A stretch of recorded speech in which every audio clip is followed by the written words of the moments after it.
नमस्कार, मैं योगेश राणा। उत्तराखंड में पटवारी लेखपाल भर्ती के पेपर लीक हो गए हैं, पूरा क्वेश्चन बैंक लीक हो गया है। इसके बाद सबसे बड़ा सवाल तो यह खड़ा होता है कि आखिर उत्तराखंड के बेरोजगार युवा अब आगे जो आने वाली भर्तियां है जो उत्तराखंड लोक सेवा आयोग करने वाला है उन पर भरोसा कैसे करेंगे। और दूसरा सवाल यह खड़ा होता है कि उत्तराखंड में जो 2 दशक से यह एक परंपरा से चली आ रही है, यह घोर लापरवाही का दौर चला आ रहा है, यह जो युवाओं के भरोसे से खिलवाड़ का सिलसिला चला आ रहा है, मुख्यमंत्री पुष्कर सिंह धामी इससे कैसे निपटेंगे।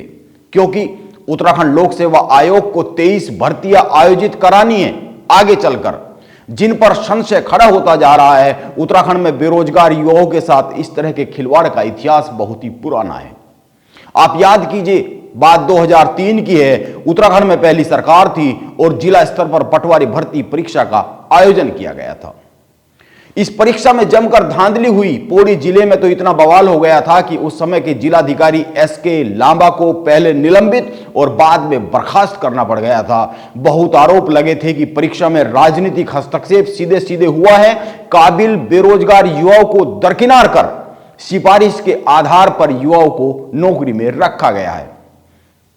केवल सिफारिश वालों को ही काम दिया गया है, सरकारी नौकरियों में रखा गया है। यह गंभीर आरोप 2003 में जब पहली पटवारी भर्ती परीक्षा आयोजित की गई थी उसी समय लग गए थे। और आज यह भी याद कर लीजिए कि पहली ही सरकार के कार्यकाल में दरोगा भर्ती में भी बड़े पैमाने पर धांधली हुई और कई लोगों को नौकरी से हटाया गया था, जिनका गलत चयन कर लिया गया था।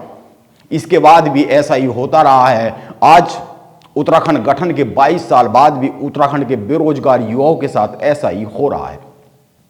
इसलिए मैं सवाल कर रहा हूं कि आखिर उत्तराखंड का बेरोजगार युवा कैसे भरोसा करे इस सिस्टम पर। और इस बार यह जो पेपर लीक और नकल कांड हुआ है, इसने तो कुछ ऐसे सवाल खड़े कर दिए हैं जो बताते हैं कि प्रदेश की जो व्यवस्था है, प्रदेश के जो अफसर है, पिछले 22 सालों में ऐसे के ऐसे ही है जैसे 2003 में थे।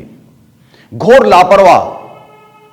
आप कुछ बातों पर ध्यान दीजिए, ये बातें बहुत ही महत्वपूर्ण हैं। आप 3 बातों पर केवल गौर कर लीजिए। पहली बात, इस भर्ती परीक्षा का क्वेश्चन बैंक जो लीक हुआ है, उत्तराखंड लोक सेवा आयोग के भीतर के ही अधिकारी ने लीक किया है। और इससे पहले उत्तराखंड में साल 2016 से 2021 तक दर्जनों के हिसाब से जो भर्ती परीक्षाएं हुई है जो UKSSC ने ली है और उनके जो पेपर लीक हुए हैं, उन सभी पेपर को UKSSC के भीतर के ही अफसर और कर्मचारियों ने लीक किया था।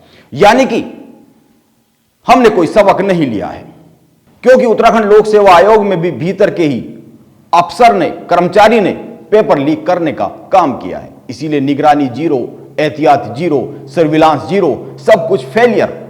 यह एक बड़ा सवाल है और यह बात साबित भी होती हुई साफ साफ दिखती है। क्योंकि आप एक बात पर ध्यान दे लीजिए, यह पेपर लीक का मामला किसी सरकारी एजेंसी की पकड़ से बाहर रहा है। किसी सरकारी एजेंसी की बहुत सख्त निगरानी के कारण यह मामला पकड़ में नहीं आया है। अभी तक की जानकारी और मीडिया रिपोर्ट बताती है कि पेपर शुरू होने के पहले ही हरिद्वार के एक सेंटर पर, परीक्षा केंद्र पर, एक युवक से बड़ी चूक हुई। जिस युवक ने परीक्षा का पेपर खरीदा हुआ था, उसने अपने एक साथी को 5 सवाल बताए और दावा किया कि ये 5 सवाल अभी जो एग्जाम होने वाला है उसमें मिलने वाले हैं। जब पेपर हुआ तो वो 5 सवाल पेपर में मिले।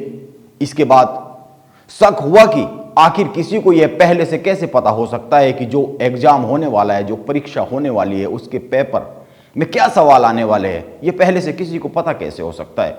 पेपर खत्म होते ही इस बात की चर्चा कई सारे अभ्यर्थियों के बीच में शुरू हुई और हल्ला हो गया और मामला STF तक जा पहुंचा।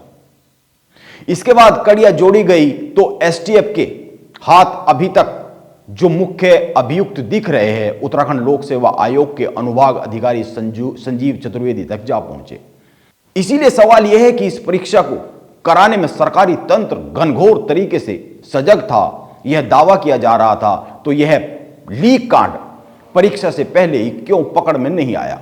क्योंकि आप ध्यान दीजिए, उत्तराखंड लोक सेवा आयोग के अध्यक्ष राकेश कुमार ने 21 अगस्त को उत्तराखंड के DGP को एक चिट्ठी लिखी थी, जिसमें परीक्षाओं की गोपनीय निगरानी की बात कही गई थी। गोपनीय निगरानी करने के लिए निवेदन किया गया था।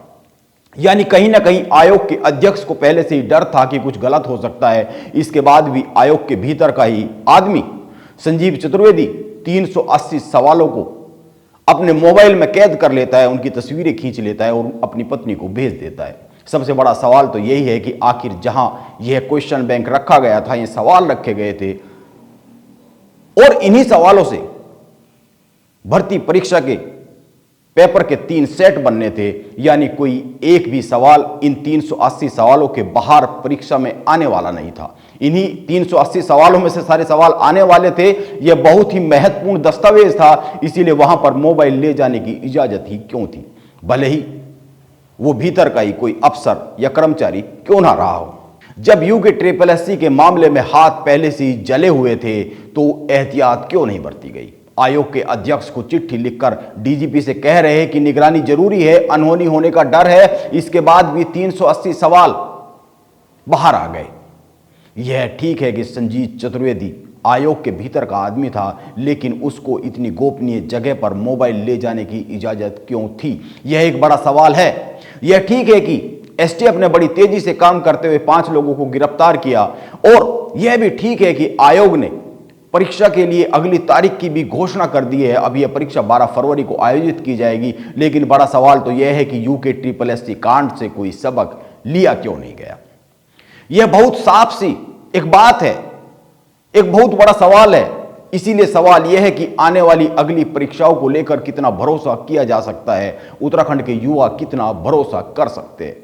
उत्तराखंड के बेरोजगार युवाओं का भरोसा टूटेगा नहीं, इसकी क्या गारंटी हो सकती है, क्योंकि पुलिस का खुफिया तंत्र और उत्तराखंड लोक सेवा आयोग की निगरानी बुरी तरीके से फेल साबित हुई है, जिसको लेकर बड़े बड़े दावे किए जा रहे थे। यानी अफसरों ने काम पूरी ईमानदारी के साथ किया नहीं है, यह एक सीधी सी बात है।